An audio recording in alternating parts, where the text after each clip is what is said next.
Perfect ആയിട്ട് എങ്ങനെയാണ് നീർദോശ തയ്യാറാക്കുന്നതെന്ന് നോക്കാം. അരക്കപ്പ് പച്ചരി വെള്ളത്തിലിട്ട് കുതിർത്തെടുക്കുക. ഒരു 4-5 മണിക്കൂർ കുതിർത്തെടുക്കണം. വെള്ളമൊക്കെ കളഞ്ഞ് നന്നായിട്ട് വാഷ് ചെയ്തെടുത്ത് മിക്സിയുടെ ജാറിലേക്ക് ഇട്ട് കൊടുക്കുക.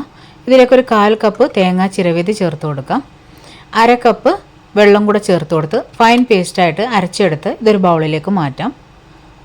ഇനി ഇതിലേക്ക് 1 കപ്പ് മുതൽ 1.25 കപ്പ് വെള്ളം വരെ നമുക്ക് ചേർത്ത് കൊടുക്കാം. ആവശ്യത്തിന് ഉപ്പും കൂടെ ചേർത്ത് കൊടുത്ത് നന്നായിട്ടൊന്ന് മിക്സ് ചെയ്ത് കൊടുക്കുക. അതായത് ഇതിൻ്റെ ഒരു കൺസിസ്റ്റൻസി എന്ന് പറയുന്നത് പാല് പോലെയാണ് വേണ്ടത്. ഈ ഒരു പരുവത്തിൽ. ഇനി നമുക്ക് ചൂടായിട്ടുള്ള പാനിലേക്ക് ഇത് ഒഴിച്ചു കൊടുക്കാം. ഞാനിപ്പോൾ ഇവിടെ ഇരുമ്പിൻ്റെ ചട്ടിയാണ് യൂസ് ചെയ്തിട്ടുള്ളത്. ഇനിയിപ്പോൾ ഇത് നോൺ സ്റ്റിക്കിലാണെങ്കിലും കുഴപ്പമൊന്നുമില്ല. പക്ഷേ ഏറ്റവും ടേസ്റ്റ് ഈ ഒരു അയൺ തവയിലാണ് കേട്ടോ. ഒരു തവി മാവ് ഒഴിച്ച് എല്ലാ ഭാഗത്തേക്കും ചുറ്റിച്ചു കൊടുത്ത് മൂടി വെച്ച് കുക്ക് ചെയ്തെടുക്കുക. മൂടി തുറന്ന് ഒരു 2 മിനിറ്റ് വെച്ചതിന് ശേഷം മാത്രം ചട്ടിയിൽ നിന്ന് അടർത്തിയെടുക്കുക. അപ്പോൾ നല്ല അടിപൊളിയായിട്ട് നല്ല നേർമയോട് കൂടിയിട്ടുള്ള നീർദോശ നമുക്ക് കിട്ടും.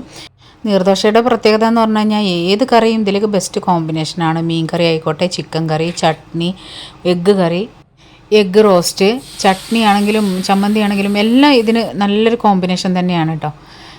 പിന്നെ എപ്പോഴും നീർദോശ തയ്യാറാക്കുന്ന സമയത്ത് നല്ല അരി ആയിരിക്കണം. ചിലത് നല്ല പശപശപ്പുള്ള അരിയായിരിക്കും. ആ അരിയാണെന്നുണ്ടെങ്കിൽ നമുക്ക് നല്ല പെർഫെക്റ്റ് ആയിട്ടൊന്നും റെഡിയാക്കി എടുക്കാൻ പറ്റില്ല. പശ കുറവുള്ള അരിയാണെന്നുണ്ടെങ്കിൽ ഇതുപോലെ നല്ല സോഫ്റ്റായിട്ട് പരസ്പരം ഒട്ടിപ്പിടിക്കാത്ത വിധത്തിൽ നല്ല നെറ്റ് പരുവത്തിൽ തന്നെ നമുക്ക് ഈ ഒരു നീർദോശ തയ്യാറാക്കി എടുക്കാൻ പറ്റും.